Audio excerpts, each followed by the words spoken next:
ಸುದ್ದಿಯ ಸಿಂಹಾಸನ ನಮ್ಮ ಹಾಸನ ಟಿವಿ ನ್ಯೂಸ್ಗೆ ಸ್ವಾಗತ. ನಾನು ಸೋನಾ ನಾಯ್ಕ್. ಮೊದಲಿಗೆ ಮುಖ್ಯಾಂಶಗಳು. ಜಿಲ್ಲಾ ಮಂತ್ರಿ ರಾಜಣ್ಣ ವಿರುದ್ಧ ತಿರುಗಿ ಬಿದ್ದ ಬಿ ಶಿವರಾಮು ಬಣ, ಉಸ್ತುವಾರಿ ಬದಲಾವಣೆಗೆ ಒತ್ತಾಯ. ಕಾಡಾನೆ ಓಡಿಸಲು ಪಟಾಕಿ ಕೊಡಿ, ಬೇಲೂರಿನ ಚುಂಗನಹಳ್ಳಿ ಗ್ರಾಮಸ್ಥರ ಮನವಿ. ಉತ್ತಮ ಸಮಾಜ ಸೇವೆಗೆ ಕೇರಳದಲ್ಲಿ 4 ರಾಜ್ಯ ಪ್ರಶಸ್ತಿ ಪಡೆದ ಹಾಸನದ ಸೀನಿಯರ್ ಚೇಂಬರ್. ಜಿಲ್ಲೆ ಬಗ್ಗೆ ಆಸಕ್ತಿ ಇಲ್ಲದಿದ್ದರೆ ಸಚಿವ ಸ್ಥಾನಕ್ಕೆ ರಾಜೀನಾಮೆ ನೀಡಲಿ. ಸಾರ್ವಜನಿಕವಾಗಿ ಬಿ ಶಿವರಾಮ್ ಅವರನ್ನ ನಿಂದಿಸಿದ್ದು ಕೂಡಲೇ ವಿಷಾದ ವ್ಯಕ್ತಪಡಿಸದಿದ್ದರೆ ಪ್ರತಿಭಟನೆ ಮಾಡಿ ವರಿಷ್ಠರಿಗೆ ದೂರು ನೀಡುವುದಾಗಿ ತಾಲೂಕು ಮಾಜಿ ಸದಸ್ಯ ಎಚ್.ಡಿ. ದೊರೆಸ್ವಾಮಿ ಹಾಸನದಲ್ಲಿ ಎಚ್ಚರಿಸಿದ್ರು. ಪತ್ರಿಕಾಗೋಷ್ಠಿಯಲ್ಲಿ ಸೋಮವಾರ ಮಾತನಾಡಿ, ಜಿಲ್ಲಾ ಉಸ್ತುವಾರಿ ಸಚಿವರಾದ ಕೆಎನ್ ರಾಜಣ್ಣನವರ ಉದ್ದಟತನ ಹಾಗೂ ಜಿಲ್ಲೆಯಲ್ಲಿ ಕಾಂಗ್ರೆಸ್ ಪಕ್ಷವನ್ನು ಹಾಗೂ ಕಾಂಗ್ರೆಸ್ ಕಾರ್ಯಕರ್ತರನ್ನ ಕಡೆಗಣಿಸುತ್ತಿದ್ದಾರೆ. ಸಚಿವರಾದ ರಾಜಣ್ಣನವರೇ ರಾಷ್ಟ್ರ ನಾಯಕರ ಹಾಗೂ ಸ್ಥಳೀಯ ಕಾರ್ಯಕರ್ತರು ಮತ್ತು ಮುಖಂಡರು ಸಂಘಟಿತ ಹೋರಾಟದಿಂದ ರಾಜ್ಯದಲ್ಲಿ ಕಾಂಗ್ರೆಸ್ ಪಕ್ಷ ಅಧಿಕಾರಕ್ಕೆ ಬಂದಿದೆ. ಅದೇ ರೀತಿ ಹಾಸನದಲ್ಲಿಯೂ ಏಕೈಕ ಶಾಸಕರು ಗೆಲುವನ್ನು ಸಾಧಿಸಿರುವುದು ಕಾರ್ಯಕರ್ತರು ಮತ್ತು ಮುಖಂಡರ ಸಂಘಟಿತ ಹೋರಾಟದ. ಜಿಲ್ಲೆಯಲ್ಲಿ ಪಕ್ಷ ಎಲ್ಲ ಕ್ಷೇತ್ರದಲ್ಲಿ ಗಣನೀಯ ಪ್ರಮಾಣದ ಮತ ಗಳಿಸಿದ್ದು, ಮಾನ್ಯ ರಾಜಣ್ಣನವರೇ ತಾವು ಹಾಸನಕ್ಕೆ ಉಸ್ತುವಾರಿ ಸಚಿವರಾಗಿ ಬಂದಾಗ ಜಿಲ್ಲೆಯ ಎಲ್ಲ ಕಾಂಗ್ರೆಸ್ ಕಾರ್ಯಕರ್ತರು ಮತ್ತು ಮುಖಂಡರು ನಿಮ್ಮ ಮೇಲೆ ಬಹಳಷ್ಟು ನಿರೀಕ್ಷೆ ಮತ್ತು ಭರವಸೆಯನ್ನ ಇಟ್ಕೊಂಡಿದ್ರು. ಆದರೆ ನೀವು ಜಿಲ್ಲೆಯಲ್ಲಿ ಪಕ್ಷ ಸಂಘಟನೆಗೆ ಏನು ಕೆಲಸ ಮಾಡಿದ್ದೀರಿ ಎಂದಾದರೂ ಪಕ್ಷದ ಕಾರ್ಯಕರ್ತರ ಸಮಸ್ಯೆ, ಪಕ್ಷದ ಬ್ಲಾಕ್ ಕಾಂಗ್ರೆಸ್ ಅಧ್ಯಕ್ಷರು ಹಾಗೂ ಪದಾಧಿಕಾರಿಗಳ ಸಭೆ ಕರೆದು ಜಿಲ್ಲೆಯ ಹಾಗೂ ಕಾರ್ಯಕರ್ತರ ಕುಂದುಕೊರತೆಗಳ ಬಗ್ಗೆ ಸ್ಪಂದಿಸಿದ್ದೀರಾ? ರಾಜಣ್ಣನವರೇ, ತಮ್ಮ ವರ್ತನೆ ಜಿಲ್ಲೆಯಲ್ಲಿ ಪಕ್ಷಕ್ಕೂ ಮತ್ತು ಕಾರ್ಯಕರ್ತರಿಗೂ ಯಾವುದೇ ಸಂಬಂಧ ಇಲ್ಲದಂತಿದ್ದು, ನೀವು ಸರ್ವಾಧಿಕಾರಿಯಂತೆ ವರ್ತಿಸುತ್ತಿದ್ದು, ನಿಮ್ಮನ್ನ ಪ್ರಶ್ನೆ ಮಾಡಿದ ಕಾರ್ಯಕರ್ತರನ್ನ ಮುಖಂಡರನ್ನ ತುಚ್ಛವಾಗಿ ನಿಂದಿಸುವ ನೀವು ಹಾಸನ ಜಿಲ್ಲೆಯ ಪಕ್ಷ ಸಂಘಟನೆಗೆ ನೀಡಿದ ಕೊಡುಗೆ ಏನು ಅಂತ ಪ್ರಶ್ನೆ ಮಾಡಿದ್ರು. ಕಾಂಗ್ರೆಸ್ನವರು ನಾವೇನಿದ್ದೀವಿ, ಈ ಜಿಲ್ಲೆಯ ಕಾಂಗ್ರೆಸ್ ನಿಷ್ಠಾವಂತ ಕಾಂಗ್ರೆಸ್ ಕಾರ್ಯಕರ್ತರ ಪರವಾಗಿ ನಾವು ಪತ್ರಿಕಾಗೋಷ್ಠಿ ಕರೆದಿದ್ದೀವಿ. ಮಾನ್ಯ ಹಾಸನ ಜಿಲ್ಲಾ ಉಸ್ತುವಾರಿ ಸಚಿವರು, ಕರ್ನಾಟಕ ಸರ್ಕಾರದ ಸಹಕಾರ ಸಚಿವರು ಅವರ ಒಂದು ಧೋರಣೆ, ಅವರ ಉದ್ದಟತನದ ಬಗ್ಗೆ ತೀವ್ರ ಖಂಡಿಸಕ್ಕೆ ತಮ್ಮ ಮೂಲಕ ಪತ್ರಿಕಾಗೋಷ್ಠಿನ ಮುಖಾಂತರ ಇದನ್ನು ವ್ಯಕ್ತಪಡಿಸುವಂತ ಸಂದರ್ಭ. ಮೊನ್ನೆ 24ನೇ ತಾರೀಕು ಹಾಸನಕ್ಕೆ ಬಂದಂತ ಸಂದರ್ಭದಲ್ಲಿ ರಾಜಣ್ಣವರು ಮಾತಾಡ್ತಿರೋದು, ನಾನು ಯಾರನ್ನೂ ಪರಿಗಣಿಸಲ್ಲ, ನನ್ನ ಆಕ್ಟಿವಿಟೀಸ್ ಇಲ್ಲ, ಯಾವ ತಾಲೂಕಲ್ಲಿ ನಾನು ಮಾಡಲ್ಲ, ಏನಿವಾಗ ಯಾವ ಸಭೆನೂ ಕರೆಯಲ್ಲ, ನನಗೆ ಯಾರು ಹೇಳಂಗಿಲ್ಲ, ಇನ್ನೊಬ್ರು ಯಾರು ಲೆಕ್ಕಕ್ಕಿಲ್ಲ, ಸಭೆ ಮಾಡಲ್ಲ, ಏನಿವಾಗ ಇವರು ಕಾಂಗ್ರೆಸ್ ಸರ್ಕಾರ, ಇವರು ಹೊಸದಾಗಿ ಕಾಂಗ್ರೆಸ್ ಸರ್ಕಾರ ಬಂತು, 136 ಸದಸ್ಯರು ಬಂದು ಸರ್ಕಾರ ರಚನೆ ಆಯಿತು, ಲೋಕಸಭಾ ವಿಧಾನಸಭಾ ಸದಸ್ಯರು ಬಂದರು, ಇವರು ಸಚಿವರಾಗಿ ಸರ್ಕಾರ ನೇಮಕ ಮಾಡಿತು, ಹಾಸನ ಜಿಲ್ಲೆಯ ಉಸ್ತುವಾರಿ ಸಚಿವರಾಗಿ ಬಂದರು. ಕಾಂಗ್ರೆಸ್ ಕಾರ್ಯಕರ್ತರು ಬಹಳ ನಿರೀಕ್ಷೆಗಿದ್ರು, ಭಾರಿ ಬದಲಾವಣೆ ಆಗ್ತದೆ, ಪಕ್ಷ ಸಂಘಟನೆ ಮಾಡ್ತಾರೆ ಅಂತ. ಆದ್ರೆ ಬಹಳ ದಿವಸದ ಸಮಯನೂ ಕಾಯ್ತಾ ಇದ್ರು.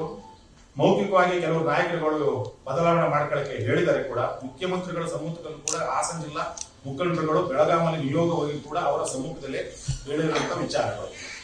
ಆದಾಗಿ ಕೂಡ ಈ ಪತ್ರಿಕಾಗೋಷ್ಠಿಯಲ್ಲಿ ಒಳನರಸೀಪುರ ತಾಲೂಕಿನ ಪಂಚಾಯಿತಿ ಮಾಜಿ ಸದಸ್ಯ ಜಕ್ಕೇನಹಳ್ಳಿ ಗೋಪಾಲ್, ಕಾಂಗ್ರೆಸ್ ಮುಖಂಡರು ಬಿಆರ್ ಕಂಬೇಗೌಡರು, ವಕೀಲರಾದ ಡಿಟಿ ಪ್ರಸನ್ನ, ತಾಲೂಕು ಪಂಚಾಯಿತಿ ಮಾಜಿ ಉಪಾಧ್ಯಕ್ಷ, ತಾಲೂಕು ಪಂಚಾಯಿತಿ ಮಾಜಿ ಸದಸ್ಯ ಮಹೇಂದ್ರ, ವೈಎಸ್ ರಾಜುರವರು ಉಪಸ್ಥಿತರಿದ್ದರು.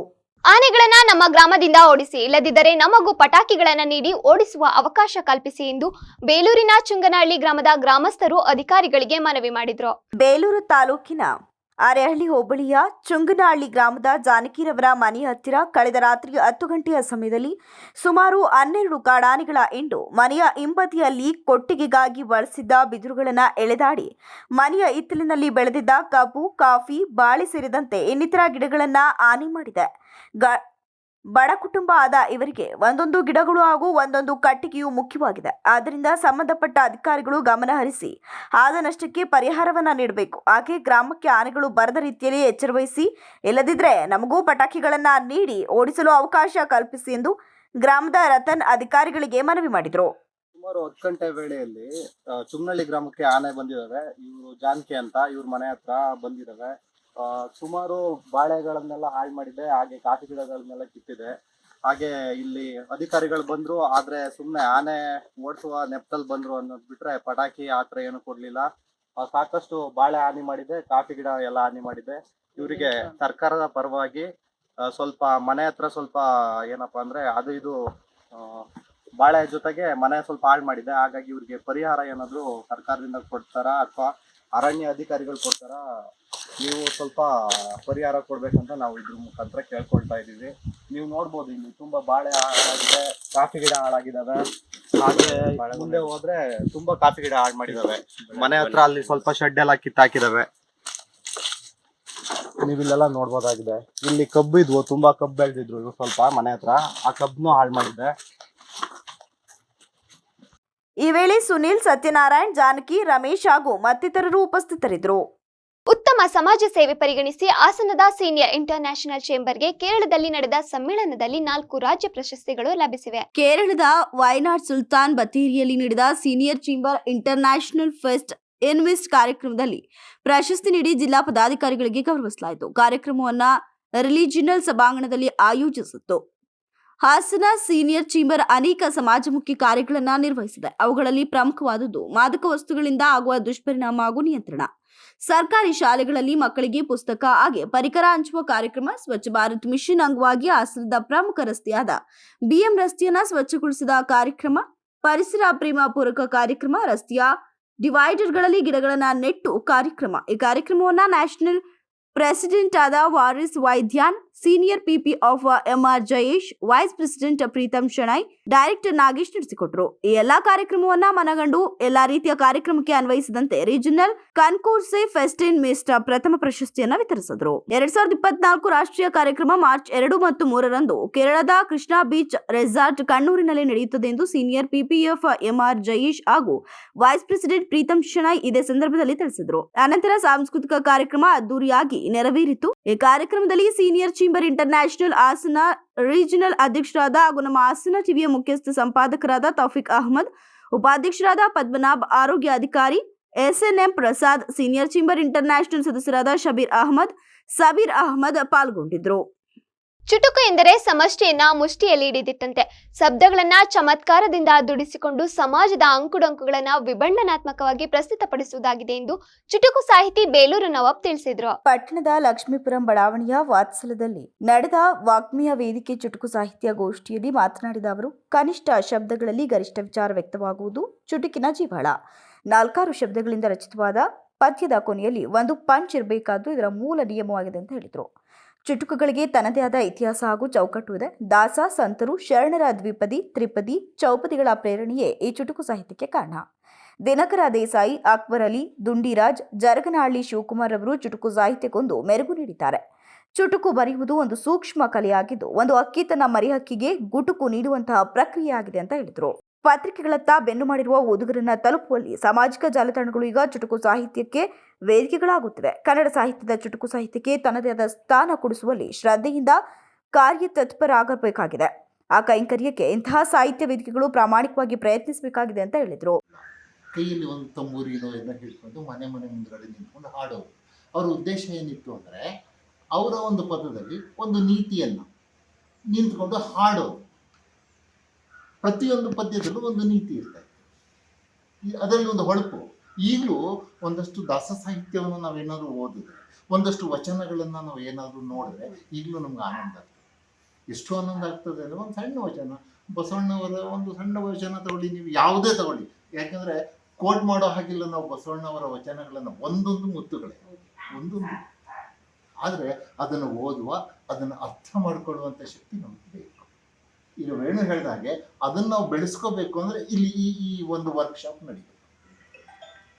ಅದು ಸಾರ್ಥಕತೆ ಆಗಬೇಕು ಅಂತ ಹೇಳಿದ್ರೆ, ಹಾಗಾಗಿ ಅದಕ್ಕೆ ತನ್ನದೇ ಆದ ಒಂದು ಶಕ್ತಿ ಇದೆ. ನೋಡಿ, ಚುಟುಕು ಅಂತ ಹೇಳಿದ್ರೆ ಹೇಳ್ತಾರೆ, ಚುಟುಕು ಅಂದರೆ ಇದು ಬರೀ ಚುಟುಕಲ್ಲ, ಒಂದು ತಾಯಿ ಹಕ್ಕಿ ಮರಿ ಹಕ್ಕಿಗೆ ನೀಡುವಂತಹ ಗುಟುಕು ಅಂತ ಹೇಳ್ತಾರೆ.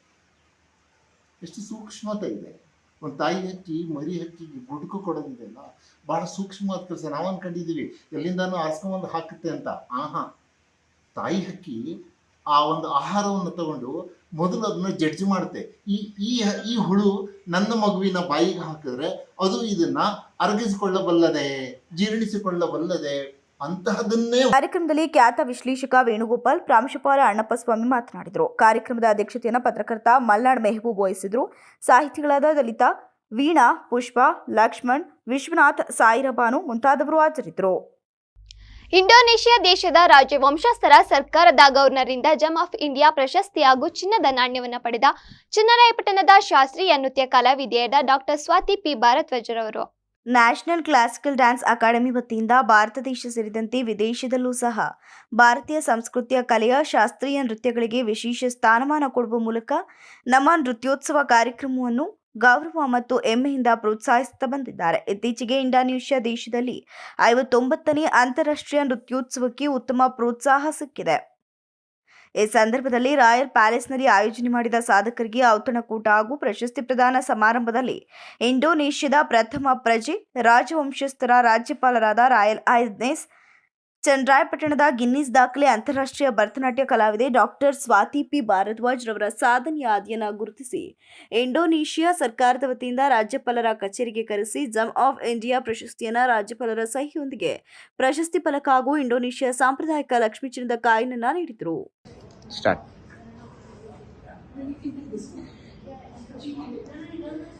ಇದು ಇಂಡೋನೇಷ್ಯಾದಲ್ಲಿ ಲಕ್ಷ್ಮಿ ಅಂತ ಕರೆದು ಎಲ್ಲ ವ್ಯಾಲೆಟಲ್ಲಿ ಇಟ್ಕೊಳ್ಳುವಂಥ ಗೋಲ್ಡ್ ಕಾಯಿನ್ ಅಂತೆ. ಇಲ್ಲಿ ಸೆನೆಟರ್ ಕಡೆಯಿಂದ ಅಂದರೆ ಗವರ್ನರ್ ಕಡೆಯಿಂದ ಬಾಲಿಯ ಫಸ್ಟ್ ಪರ್ಸನ್ ಕಡೆಯಿಂದ ನಾನು ಇದನ್ನು ರಿಸೀವ್ ಮಾಡಿದ್ದೀನಿ. ಇಟ್ಸ್ ಸೋ ಲಕ್ಕಿ ಆ್ಯಂಡ್ ಅದನ್ನು ಅವ್ರು ಲಕ್ಷ್ಮಿ ಅಂತ ಕರೀತಾರಂತೆ. ನಮಗೂ ಹೇಳಿದ್ರು ನಿಮ್ಮ ವ್ಯಾಲೆಟಲ್ಲಿ ಇಟ್ಕೊಳ್ಳಿ ಅಂತ. It really feels good. ಅದು ಈ ಆಫೀಸಲ್ಲೇ ಅಂದರೆ ರಾಯಲ್ ಪ್ಯಾಲೇಸಲ್ಲೇ ಇಸ್ಕೊಂಡಿರೋದು. ಇಟ್ ಫೀಲ್ಸ್ ರಿಯಲಿ ಸೊ ತುಂಬ ಖುಷಿ ಆಗ್ತಿದೆ. ಇಂಡಿಯಾದವ್ರಿಗೆ ಇವ್ರು ರೆಸ್ಪೆಕ್ಟ್ ಕೊಡೋದಾಗಿರ್ಬೋದು ಅಥವಾ ಇಂಡಿಯಾನ ಇವ್ರು ಮನಸ್ಸಲ್ಲಿ ಇಟ್ಕೊಂಡಿರೋದಾಗಿರ್ಬೋದು, ಹಿಂದೂಯಿಸಮ್ ಎಲ್ಲ ತುಂಬ ತುಂಬ ಖುಷಿಯಾಗುತ್ತೆ. ಪ್ರಕರಣ ದಾಖಲಾಗಿರುವ ಗ್ರಾನೆಟ್ ರಾಜಶೇಖರ್ ಅವರನ್ನ ಈ ಕೂಡಲೇ ಬಂಧಿಸಬೇಕು, ಇಲ್ಲವಾದರೆ ಜಿಲ್ಲಾ ಉಸ್ತುವಾರಿ ಸಚಿವರು ಜಿಲ್ಲೆಗೆ ಬಂದಾಗ ಫೆರಾವ್ ಮಾಡಿ ಪ್ರತಿಭಟನೆ ಮಾಡಲಾಗುತ್ತೆ ಎಂದು ಹಾಸನದಲ್ಲಿ ಆರ್ಪಿಐ ರಾಜ್ಯಾಧ್ಯಕ್ಷ ಸತೀಶ್ ಎಚ್ಚರಿಸಿದರು. ಪತ್ರಿಕಾಗೋಷ್ಠಿಯಲ್ಲಿ ಸೋಮವಾರ ಮಾತನಾಡಿ, ಬೇಲೂರು ತಾಲೂಕು ಮಾದಿಹಳ್ಳಿ ಹೋಬಳಿ ರಂಗನಕೊಪ್ಪಲು ಗ್ರಾಮದ ಸಿದ್ದಯ್ಯನವರಿಗೆ ಇದೇ ಬೇಲೂರು ತಾಲೂಕು ಮಾದಿಹಳ್ಳಿ ಹೋಬಳಿ ರಾಮಚಂದ್ರಪುರ ಗ್ರಾಮದ ಸರ್ವೆ ನಂಬರ್ 129ರಲ್ಲಿ 4 ಎಕರೆ ಜಮೀನು ಇವರ ತಂದೆ ಸಣ್ಣಯ್ಯನವರ ಹೆಸರಿಗೆ ಸರ್ಕಾರದಿಂದ ಸುಮಾರು ವರ್ಷಗಳ ಹಿಂದೆ ಮಂಜೂರಾಗಿದ್ದು 5 ವರ್ಷಗಳ ಹಿಂದೆ ಹಾಸನದ ಶಿವಗಂಗಾ ಗ್ರಾನೈಟ್ ಮಾಲೀಕರಾದ ಗ್ರಾನೈಟ್ ರಾಜಶೇಖರ್ ಎಂಬುವ ವ್ಯಕ್ತಿ ಸಿದ್ದಯ್ಯರವರು ಜಮೀನಿನಲ್ಲಿ ವಿಷಯದಲ್ಲಿ ವಂಚನೆ ಮಾಡಿದ್ದು ಕೆಲ ದಿನಗಳ ಹಿಂದೆ ರಾಜಶೇಖರ್ ಮೇಲೆ ಹಳೆಬೀಡು ಪೊಲೀಸ್ ಠಾಣೆಯಲ್ಲಿ ದೂರು ದಾಖಲು ಮಾಡಿದರು. ಆದರೆ ಪೊಲೀಸರು ರಾಜಶೇಖರನ್ನ ಬಂಧಿಸಲೇ ಇಲ್ಲ. ಎಲ್ಲರಿಗೂ ಒಂದೇ ಕಾನೂನು ಇರಬೇಕು. ಮರಗಳ್ಳತನ ಮಾಡುವುದು ಅಕ್ರಮವಾದರೆ ಗಣಿಗಾರಿಕೆ ಮಾಡುವುದು ಉಲ್ಲಂಘನೆ ಆಗುವುದಿಲ್ಲವೆಂದು ಆಕ್ರೋಶ ವ್ಯಕ್ತಪಡಿಸಿದರು. ಉಸ್ತುವಾರಿ ಸಚಿವರು ಕ್ಷಮೆ ಕೇಳಬೇಕು. ಗ್ರಾನೈಟ್ ರಾಜಶೇಖರ್ ಅವರನ್ನ ಕೂಡಲೇ ಅರೆಸ್ಟ್ ಮಾಡಬೇಕು. ಇಲ್ಲವಾದರೆ ಮಂತ್ರಿಗಳು ಜಿಲ್ಲೆಗೆ ಬಂದಾಗ ಕಪ್ಪು ಪಟ್ಟಿ ಪ್ರದರ್ಶನ ಮಾಡಿ ಕಂಡಲ್ಲೇ ಗೆರಾವ್ ಮಾಡಬೇಕಾಗುತ್ತದೆ ಅಂತ ಎಚ್ಚರಿಕೆ ನೀಡಿದರು. ಮೋಸ ಮಾಡಿದ್ರು, ದೌರ್ಜನ್ಯ ಮಾಡಿದ್ರು. ಈ ಸಂಬಂಧ ಇಲ್ಲಿ ಪತ್ರಿಕಾಗೋಷ್ಠಿಯನ್ನು ನಡೆಸಿದ್ದು. ನಮ್ಮ ಮಾಧ್ಯಮ ಮಿತ್ರರು ಕೂಡ ಏನಾಯ್ತು ಅನ್ನೋದನ್ನ ಬಂದು ತಿಳಿಸ್ಬೇಕು ಅನ್ನೋದು ಕೂಡ ಇಲ್ಲಿ ಹೇಳಿದ್ರು. ಆ ಕಾರಣಕ್ಕಾಗಿ ಇವತ್ತು ಗೊತ್ತಿದ್ದೀವಿ ಬಂದು ಮಾಡ್ತೀವಿ. ನಾವು ಪತ್ರಿಕಾಗೋಷ್ಠಿಯ ನಡೆಸಿದ ನಂತರ ನಿಮ್ಮ ಸಹಕಾರದಿಂದಲೂ ಕೂಡ ರಾಜಶೇಖರ್ ಅವ್ರ ಮೇಲೆ 420 ಮತ್ತು ಅಟ್ರಾಸಿಟಿ ಆಕ್ಟ್ ಮೇಲೆ ದೂರು ದಾಖಲಾಗಿದೆ ಹಳೆಬೀಡು ಪೊಲೀಸ್ ಠಾಣೆಯಲ್ಲಿ. ಅದಕ್ಕೆ ತಮ್ಮೆಲ್ಲರಿಗೂ ಕೂಡ ನಿಮ್ಮ ಸಹಕಾರಕ್ಕೆ ನಾನು ಮೊದಲನೇದಾಗಿ ಅಭಿನಂದನೆಗಳನ್ನು ಸಲ್ಲಿಸ್ತೇನೆ. ಈಗ ಅವ್ರ ಮೇಲೆ ದೂರು ದಾಖಲಾಗಿ ಅಟ್ರಾಸಿಟಿ ಆಕ್ಟು 506, 420 ಈಗ APC ಸೆಕ್ಷನ್ಗಳು ಅವ್ರ ಮೇಲೆ ದೂರು ದಾಖಲಾಗಿದೆ. ಕ್ರಿಮಿನಲ್ ಕೇಸ್ಗಳು ಹಳೆಬೀಡು ಪೊಲೀಸ್ ಸ್ಟೇಷನಲ್ಲಿ ಈಗ ಅವ್ರನ್ನ ಪೊಲೀಸ್ನವರು ಬಂಧಿಸಬೇಕಾದಂತ ಪೊಲೀಸ್ನವರು ದುರಂತ. ಈ ಪತ್ರಿಕಾಗೋಷ್ಠಿಯಲ್ಲಿ ಜೈಭೀಮ್ ಬ್ರಿಗೇಡ್ ಜಿಲ್ಲಾಧ್ಯಕ್ಷ ರಾಜೇಶ್, ಆರ್ಪಿಐ ತಾಲೂಕು ಅಧ್ಯಕ್ಷ ರಂಜಿತ್, ಜಿಲ್ಲಾ ಕಾರ್ಯಾಧ್ಯಕ್ಷ ಹರೀಶ್ ಜೋಡಿ ಕೃಷ್ಣಪುರ, ಅರಸೀಕೆರೆ ತಾಲೂಕು ಅಧ್ಯಕ್ಷ ರಂಜಿತ್ ಕುಮಾರ್ ಹಾಗೂ ಇತರರು ಉಪಸ್ಥಿತರಿದ್ದರು. ಮಂಡ್ಯದ ಕೆರಗೋಡು ಗ್ರಾಮದಲ್ಲಿ ಹನುಮ ಧ್ವಜವನ್ನ ಇಳಿಸಿದ್ದು ಮತ್ತೆ ಸ್ಥಾಪಿಸಲು ಆಗ್ರಹಿಸಿ ಬಿಜೆಪಿ ಪಕ್ಷದಿಂದ ಹಾಸನದ ಡಿಸಿ ಕಚೇರಿ ಮುಂದೆ ಪ್ರತಿಭಟಿಸಿ ಜಿಲ್ಲಾಡಳಿತಕ್ಕೆ ಮನವಿ ಸಲ್ಲಿಸಿದರು. ಇದೇ ವೇಳೆ ಬಿಜೆಪಿ ನಗರ ಮಂಡಳ ಅಧ್ಯಕ್ಷ ವೇಣುಗೋಪಾಲ್ ಮಾತನಾಡಿ, ಅನುಮನಿಸಿದ ನಾಡು ನಮ್ಮದು, ರಾಮ ಮಂದಿರವದು ರಾಷ್ಟ್ರ ಮಂದಿರ. ಅಯೋಧ್ಯೆಯಲ್ಲಿ ಪ್ರಭು ಶ್ರೀರಾಮನ ಆಗಮನವನ್ನ ಇಡೀ ದೇಶವೇ ಸಂಭ್ರಮಿಸುತ್ತದೆ. ಅದರಂತೆಯೇ ಅಯೋಧ್ಯೆ ರಾಮ ಮಂದಿರ ಉದ್ಘಾಟನೆ ಹಿನ್ನೆಲೆಯಲ್ಲಿ ಮಂಡ್ಯ ಜಿಲ್ಲೆಯ ಕೆರಗೋಡು ಗ್ರಾಮದಲ್ಲಿ ಧ್ವಜಸ್ತಂಭ ಸ್ಥಾಪಿಸಿ ಹನುಮಾನ್ ಧ್ವಜ ಹಾರಿಸಲಾಗಿತ್ತು. ಗಣರಾಜ್ಯೋತ್ಸವದ ದಿನ ಕೆಳಗಿಳಿಸಿ ರಾಷ್ಟ್ರ ಧ್ವಜಾರೋಹಣ ನೆರವೇರಿಸಲಾಗಿತ್ತು ಎಂದು ತಿಳಿಸಿದರು. ಪೊಲೀಸರು ಹೋರಾಟಗಾರರ ನಡುವೆ ಮಾತಿನ ಚಕಮಕಿ ನಡೆದು ಪರಿಸ್ಥಿತಿ ಕೈಮೀರಿರುವುದನ್ನು ತಡೆಯಲು ಪೊಲೀಸರು ಲಾಠಿ ಪ್ರಹಾರ ನಡೆಸಿದರು. ಹನುಮ ಧ್ವಜವನ್ನ ಕಾಂಗ್ರೆಸ್ನವರು ಧ್ವಂಸ ಮಾಡಿದ್ದಾರೆ. ಏಕಾಏಕಿ ಪೊಲೀಸರನ್ನ ಕರೆಸಿ ಧ್ವಜ ಯಾಕೆ ತೆಗೆಸಬೇಕಿತ್ತು? ಇದು ಕಾಂಗ್ರೆಸ್ನವರಿಗೆ ರಾಮನ ಬಗ್ಗೆ ಇರುವ ದ್ವೇಷ. ಕಾರ್ಯಕ್ರಮಕ್ಕೆ ಶಾಸಕರನ್ನ ಕರೆಯಲಿಲ್ಲವ ಎನ್ನುವ ಒಂದೇ ಕಾರಣಕ್ಕೆ ಕೆರಗೋಡು ಗ್ರಾಮದ ಯುವಕರ ಮೇಲೆ ದಬ್ಬಾಳಿಕೆ ನಡೆಸಿ ಲಾಠಿ ಚಾರ್ಜ್ ಮಾಡಿಸಲಾಗಿದೆ ಅಂತ ದೂರಿದರು. ಹಿಂದೂ ವಿರೋಧಿ ಮಾನಸಿಕತೆಯ ಅಂಗವಾಗಿ ಇವತ್ತು ಗ್ರಾಮಸ್ಥರು ಒಕ್ಕಲಿನಿಂದ ಒಂದು ಹನುಮ ಧ್ವಜವನ್ನ ಪ್ರತಿಷ್ಠಾಪನೆ ಮಾಡಿದ್ರು. ರಾಮ ಮಂದಿರದ ಬಾಲರಾಮನ ಪ್ರತಿಷ್ಠಾಪನೆ ದಿನದಂದು ಆ ಊರಿನಲ್ಲೂ ಸಹ ಸಂಭ್ರಮದ ವಾತಾವರಣವಿತ್ತು. ಎಲ್ಲರೂ ಗ್ರಾಮಸ್ಥರು ಒಕ್ಕೂಡಿ ಅವರ ಹಣದಿಂದನೇ ಒಂದು ಧ್ವಜಸ್ತಂಭವನ್ನು ಮಾಡಿದ್ರು. ಹನುಮಾನ್ ಧ್ವಜವನ್ನ ಆ ಒಂದು ಕಂಬಕ್ಕೆ ಏರಿಸಿದ್ರು. ಆದರೆ ಕೆಲವು ಕಿಡಿಗೇಡಿಗಳು, ಕಾಂಗ್ರೆಸ್ ಸರ್ಕಾರದ ಬೆಂಬಲಿತ ಕೃಪಾಪೋಷಿತ ಕಾರ್ಯಕರ್ತರು ಅದರ ವಿರುದ್ಧ ದೂರು ನೀಡಿದ ಫಲವಾಗಿ ಅಲ್ಲಿನ ಅಧಿಕಾರಿಗಳು ಆ ಧ್ವಜವನ್ನ ಇಳಿಸಿರುತ್ತಾರೆ. ಈ ಪ್ರತಿಭಟನೆಯಲ್ಲಿ ನಗರಸಭೆ ಮಾಜಿ ಅಧ್ಯಕ್ಷ ಆರ್ ಮೋಹನ್, ಹಿರಿಯ ಬಿಜೆಪಿ ಮುಖಂಡ ಗೋಪಾಲ್, ಪ್ರಸನ್ನಕುಮಾರ್, ಶೋಭನ್ ಬಾಬು, ದಯಾನಂದ್, ಚನ್ನಕೇಶವ, ಶ್ರೀಕಾಂತ್, ಪ್ರೀತಿವರ್ಧನ್, ಎಚ್ಡಿ ಚಂದ್ರು, ರತ್ನ, ವಿಜಯಲಕ್ಷ್ಮಿ, ಅಂಜನಪ್ಪ, ವೇದಾವತಿ, ರಾಕೇಶ್, ಪ್ರಭಾಕರ್ ಹಾಗೂ ಇತರರು ಉಪಸ್ಥಿತರಿದ್ದರು. ದಲಿತ ವಿರೋಧಿ ಕುತಂತ್ರ ರಾಜಕಾರಣಿ ಗ್ರಾನೆಟ್ ರಾಜಶೇಖರ್ ಅವರನ್ನ ಕೂಡಲೇ ಬಂಧಿಸಬೇಕು ಎಂದು ಬೇಲೂರಿನ ಒಡ್ಡರಹಳ್ಳಿ ಕೊಪ್ಪಲಿನ ಗ್ರಾಮಸ್ಥರು ಪ್ರತಿಭಟನೆ ನಡೆಸಿದರು. ತಾಲೂಕು ಕಚೇರಿ ಮುಂಭಾಗ ರಾಜಶೇಖರ್ ವಿರುದ್ಧ ಘೋಷಣೆ ಕೂಗಿ ಪ್ರತಿಭಟನೆ ನೇತೃತ್ವ ವಹಿಸಿದ್ದ ಆರ್ಪಿಐ ರಾಜ್ಯಾಧ್ಯಕ್ಷ ಸತೀಶ್ ಮಾತನಾಡಿ, ರಂಗನ ಕೊಪ್ಪಲಿನ ವಾಸಿಯಾದ ಸಿದ್ದಯ್ಯ ಎಂಬುವರ ಸರ್ವೆ ನಂಬರ್ 129ರಲ್ಲಿ 4 ಎಕರೆ ಜಮೀನು ಹಿಂದೆ ಸರ್ಕಾರದಿಂದ ಮಂಜೂರಾಗಿದ್ದ ಜಮೀನಲ್ಲಿ ಸಾಗುವಳಿ ಮಾಡುತ್ತಿದ್ದರು. ಕಾಂಗ್ರೆಸ್ ಮುಖಂಡ ಪುಷ್ಪಗಿರಿ ಮಠದ ಪ್ರಧಾನ ಕಾರ್ಯದರ್ಶಿ ಶಿವಗಂಗಾ ಗ್ರಾನೈಟ್ ಮಾಲೀಕ ರಾಜಶೇಖರ್ ಎಂಬುವರು, ಸಿದ್ದಯ್ಯ ಅವರ ಜಮೀನಿನಲ್ಲಿ ಬಂಡೆ ಇದೆ, ನನಗೆ ಬಿಟ್ಕೊಡು, ಬದಲಿಗೆ 4 ಎಕರೆ ಜಮೀನನ್ನ ಹಾಗೂ 15 ಲಕ್ಷ ರೂಪಾಯಿಗಳನ್ನ ಕೊಡುತ್ತೇನೆಂದು ಹೇಳಿ ಜಮೀನನ್ನ ಕರಾರು ಮಾಡಿಸಿಕೊಂಡು ಹಣದ ಬದಲಿಗೆ ಚೆಕ್ ನೀಡಿ ಸುಮಾರು 5 ವರ್ಷವಾದರೂ ಹಣವನ್ನ ನೀಡದೆ ಜಮೀನನ್ನು ಕೊಡದೆ ಉಡಾಫೆ ಉತ್ತರ ನೀಡುತ್ತಿದ್ದು, ಕೇಳಲು ಹೋದರೆ ಒಡೆಯುವ ರೀತಿಯಲ್ಲಿ ದರ್ಪದ ಮಾತುಗಳನ್ನಾಡ್ತಿದ್ದಾರೆ. ಗಣಿಗಾರಿಕೆ ಇಲಾಖೆ ರಾಜಶೇಖರ್ ಜೊತೆ ಒಳ ಒಪ್ಪಂದ ಮಾಡಿಕೊಂಡಿದ್ದಾರೆ. ಸಿದ್ದಯ್ಯ ಅವರ ಭೂಮಿ ಫಲವತ್ತಾಗಿದ್ದು ಅವರ ಜಮೀನನ್ನ ಅವರಿಗೆ ಕೊಡಿಸಿ ಅಕ್ರಮ ಗಣಿಗಾರಿಕೆ ನಡೆಸುತ್ತಿರುವ ರಾಜಶೇಖರ್ ಅವರನ್ನ ತಕ್ಷಣ ಬಂಧಿಸಬೇಕು, ಇಲ್ಲವೇ ಕಪ್ಪು ಪಟ್ಟಿ ಧರಿಸಿ ಉಗ್ರ ಹೋರಾಟ ಮಾಡಬೇಕಾಗುತ್ತೆ ಅಂತ ಎಚ್ಚರಿಕೆ ನೀಡಿದ್ರು. ದಲಿತ ವಿರೋಧಿ ನೀತಿಯನ್ನ ತೋರಿಸಿದ್ದಾರೆ. ಈ ಸಂಬಂಧ ಹಳೇಬೀಡು ಪೊಲೀಸ್ ಠಾಣೆಯಲ್ಲಿ ದೂರು ಕೂಡ ದಾಖಲಾಗಿದೆ. 420 ಮತ್ತು ಅಟ್ರಾಸಿಟಿ ಆಕ್ಟ್ ನಡಿನೆಯಲ್ಲಿ ಅಂತ ರಾಜಶೇಖರ್ನ ಮೊನ್ನೆ ನಡೀತಕ್ಕಂಥ ಗಣರಾಜ್ಯೋತ್ಸವದ ಹಾಸನ ಜಿಲ್ಲಾ ಕಚೇರಿ ಏನು ಹೆಡ್ ಕ್ವಾರ್ಟರಲ್ಲಿ ಕಾರ್ಯಕ್ರಮ ನಡೆಯುತ್ತೆ. ಉಸ್ತುವಾರಿ ಮಂತ್ರಿ ಪಕ್ಕದಲ್ಲಿ ಈ ಮನುಷ್ಯ ಹೋಗಿ ನಿಲ್ತಾನೆ ಅಂದರೆ ಇವರು ಉಸ್ತುವಾರಿ ಮಂತ್ರಿಗೂ ಕೂಡ ಇವ್ರಿಗೂ ಏನೋ ಒಂದು ಅಕ್ರಮ ಗಣಿಗಾರಿಕೆಯಲ್ಲಿ ಸಂಬಂಧ ಇರತಕ್ಕಂಥ ಅನುಮಾನ ನಮಗೆ ಕಾಡ್ತಾ ಇದೆ. ಜೊತೆಗೆ SP DC ಎಲ್ಲರೂ ಕೂಡ ಇದ್ದಾರೆ. ಅವತ್ತೇ ಇವನು ಬಂಧಿಸಬೇಕಾಗಿತ್ತು. ಕೇಸ್ ದೂರ ದಾಖಲಾಗಿದೆ.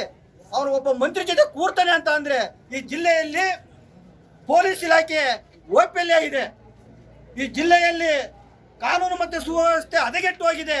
ಹಾಗಾಗಿ ಇವತ್ತು ಮುಂದಿನ ದಿನಗಳಲ್ಲಿ ಇವನ ಕೂಡಲೇ ಬಂಧಿಸಲಿಲ್ಲ ಅಂತ ಹೇಳಿದರೆ ಉಸ್ತುವಾರಿ ಸಚಿವನ ಗೆರವು ಮಾಡಬೇಕಾಗುತ್ತೆ ದಲಿತ ವಿರೋಧಿ ಅನ್ನೋ ಕಾರಣಕ್ಕಾಗಿ. ಜೊತೆಗೆ ಮೊನ್ನೆ ತಾನೇ ಜಮೀನಿನ ಮಾಲೀಕ ಸಿದ್ದಯ್ಯ ಮಾತನಾಡಿ, ಹಣವನ್ನ ಕೇಳಲು ಹೋದರೆ ಒಡೆಯಲು ಬರ್ತಾರೆ. ನಿನಗೆ ಯಾವುದೇ ಹಣ ಜಮೀನು ಕೊಡಬೇಕಾಗಿಲ್ಲ ಅಂತ ಉಡಾಫೆ ಉತ್ತರ ನೀಡ್ತಾರೆ. ನಮ್ಮ ಜಮೀನಿನ ಬಳಿ ತಿರುಗಾಡಲು ಬಿಡ್ತಿಲ್ಲ. ನನ್ನ ಕುಟುಂಬ ತುಂಬಾ ಸಂಕಷ್ಟದಲ್ಲಿದೆ. ಅಧಿಕಾರಿಗಳು ಸೂಕ್ತ ಕ್ರಮ ಕೈಗೊಂಡಿಲ್ಲ. ನನ್ನ ಕುಟುಂಬವನ್ನ ಉಳಿಸಿಕೊಡ್ಬೇಕೆಂದು ಈ ಸಂದರ್ಭದಲ್ಲಿ ಕೇಳಿಕೊಂಡರು. ಜಮೀನು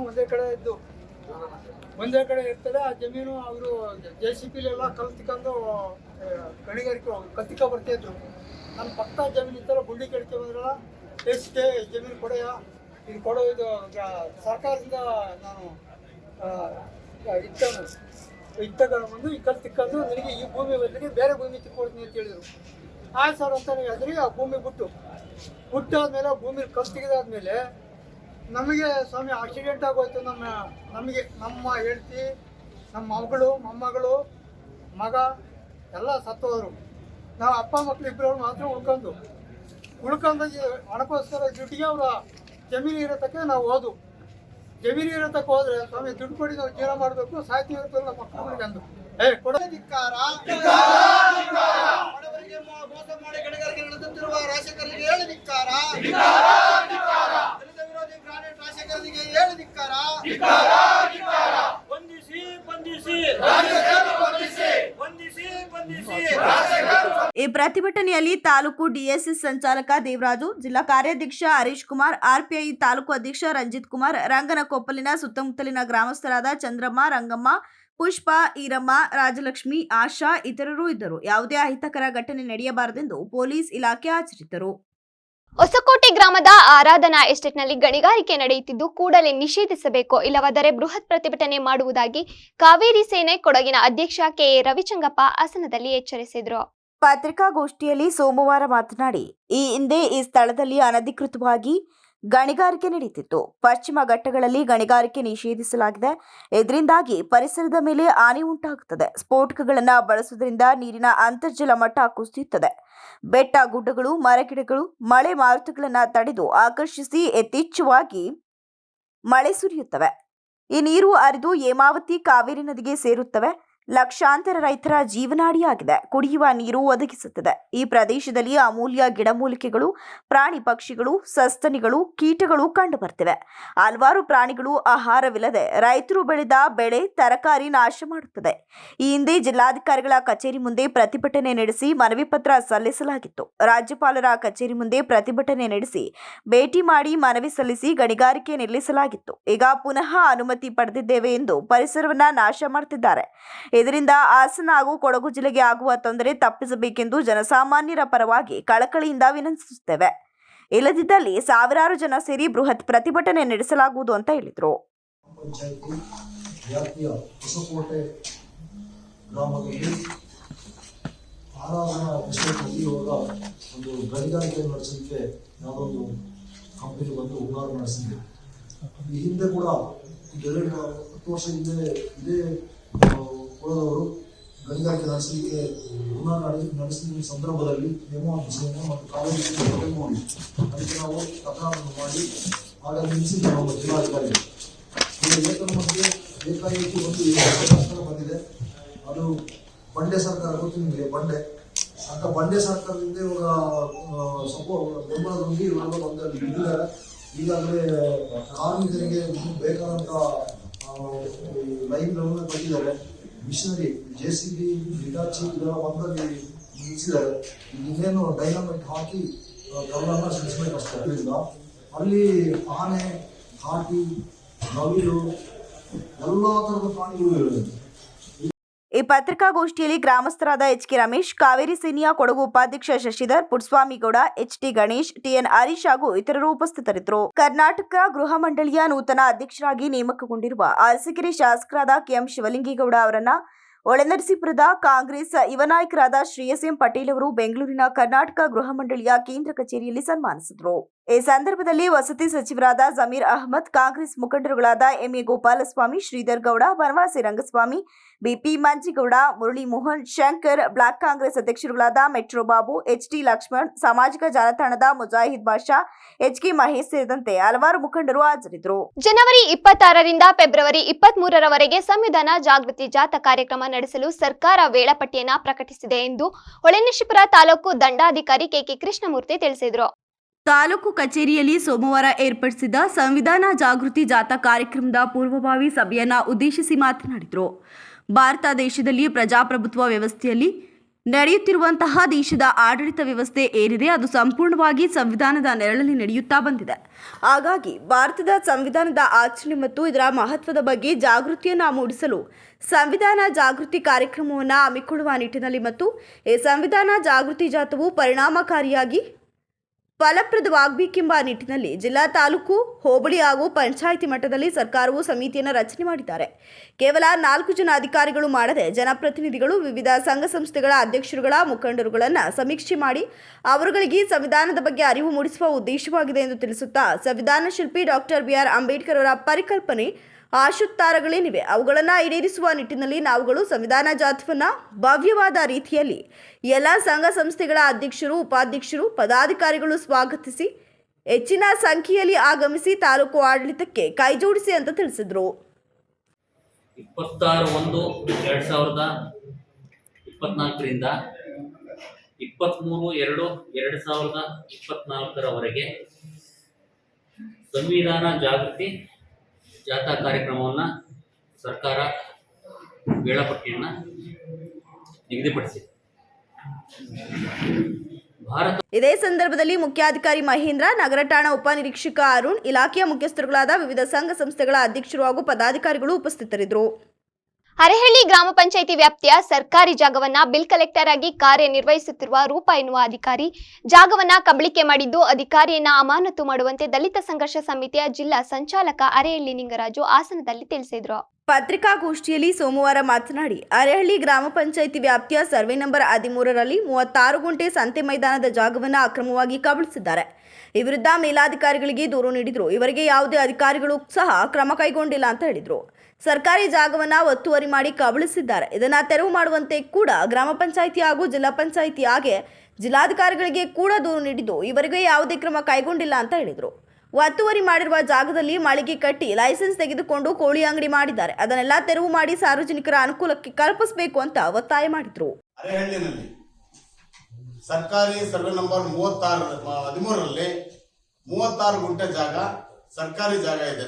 ಅದು ಸಂತೆ ಜಾಗ ಆಗಿ ನಡೀತಾ ಇದೆ. ಅದು ಹಿಂದೆ ಅದು ದಲಿತರ ಸ್ಮಶಾನ ಜಾಗ. ಆದ್ರೆ ಆ ಸಂತೆ ಜಾಗ ಸಂತೆಗೆ ಮೀಸಲಾಗಿರ್ಬೇಕಾಗಿದ್ದು, ದಾರಿ ಜವಾಬ್ದಾರಿಯಿಂದ ನೋಡ್ಬೇಕಾಗಿದ್ದು ಅರೆಹಳ್ಳಿಯ ಗ್ರಾಮ ಪಂಚಾಯಿತಿಯ ಒಂದು ಪಂಚಾಯಿತಿಯ ಜವಾಬ್ದಾರಿ. ಆದ್ರೆ ಪಂಚಾಯತಿನಲ್ಲಿ ಕರ್ತವ್ಯ ನಿರ್ವಹಿಸ್ತಿರ್ತಕ್ಕಂಥ, ಅಲ್ಲಿ ಬಿಲ್ ಕಲೆಕ್ಟರ್ ಆಗಿ ಕೆಲಸ ಮಾಡ್ತಿರ್ತಕ್ಕಂಥ ರೂಪ ಅಂತಕ್ಕಂಥ ಒಬ್ಬ ವ್ಯಕ್ತಿ, ಅವರ ತಂದೆಗೆ ಆ ಜಾಗದಲ್ಲಿ ತಂದೆ ಮತ್ತು ತಾಯಿಗೆ 2 ಖಾತೆಗಳನ್ನ ಮಾಡಿದ್ದಾರೆ. ಪಂಚಾಯತಿ ಖಾತೆ ಮಾಡಿದ್ದಾರೆ, 2 ಖಾತೆ ಮಾಡಿದ್ದಾರೆ. ಅದು ಅಲ್ಲದೆ ತಂದೆ ಮತ್ತು ತಾಯಿಗೆ, ಅದು ಅಲ್ಲದೆ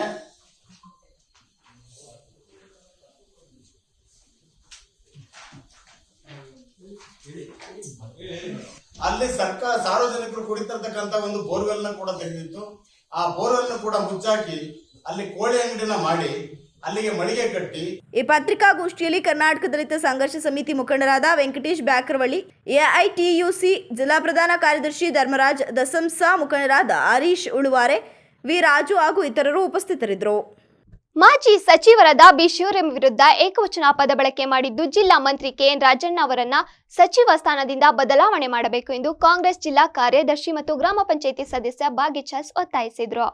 ಪತ್ರಿಕಾಗೋಷ್ಠಿಯಲ್ಲಿ ಸೋಮವಾರ ಮಾತನಾಡಿ, ಜಿಲ್ಲಾ ಉಸ್ತುವಾರಿ ಸಚಿವರು ಮತ್ತು ಸಹಕಾರ ಸಚಿವರಾದ ಕೆಎನ್ ರಾಜಣ್ಣನವರು ಹಾಸನ ಜಿಲ್ಲೆಗೆ ಗಣರಾಜ್ಯೋತ್ಸವ ದಿನದಂದು ಮಾಜಿ ಸಚಿವರು ಜಿಲ್ಲಾ ನಾಯಕರಾದ ಬಿ ಶಿವರಾಂ ರವರ ವಿರುದ್ಧ ಏಕವಚನದಲ್ಲಿ ಪದ ಬಳಕೆ ಮಾಡಿ ಅವರ ವ್ಯಕ್ತಿತ್ವಕ್ಕೆ ಕಳಂಕ ತರುವ ರೀತಿಯಲ್ಲಿ ಮಾತನಾಡಿದ್ದು, ಮಾಜಿ ಸಚಿವರು ಹಾಸನ ಜಿಲ್ಲಾ ಹಿರಿಯ ನಾಯಕ ಬಿ ಶಿವರಾಂ ರವರ ಬಳಿ ಕ್ಷಮೆಯಾಚಿಸಬೇಕಾಗಿ ಮನವಿ ಮಾಡಿದರು.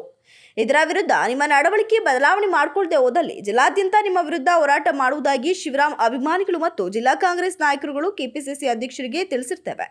ಜಿಲ್ಲಾ ಉಸ್ತುವಾರಿ ಸಚಿವರು ಕೇವಲ ತುಮಕೂರಿಗೆ ಮಾತ್ರ ಸೀಮಿತವಾಗಿದ್ದಾರೆ. ಶಿವರಾಂ ಹಾಗೂ ಶಿವಲಿಂಗೇಗೌಡ ಅವರ ನಡುವಿನ ಗೊಂದಲ ಬಗೆಹರಿಸುವ ಬದಲು ಹಿರಿಯರಾದ ಶಿವರಾಂ ವಿರುದ್ಧ ಮಾತನಾಡಿರುವುದು ಎಷ್ಟು ಸರಿ ಎಂದು ಪ್ರಶ್ನೆ ಮಾಡಿದರು.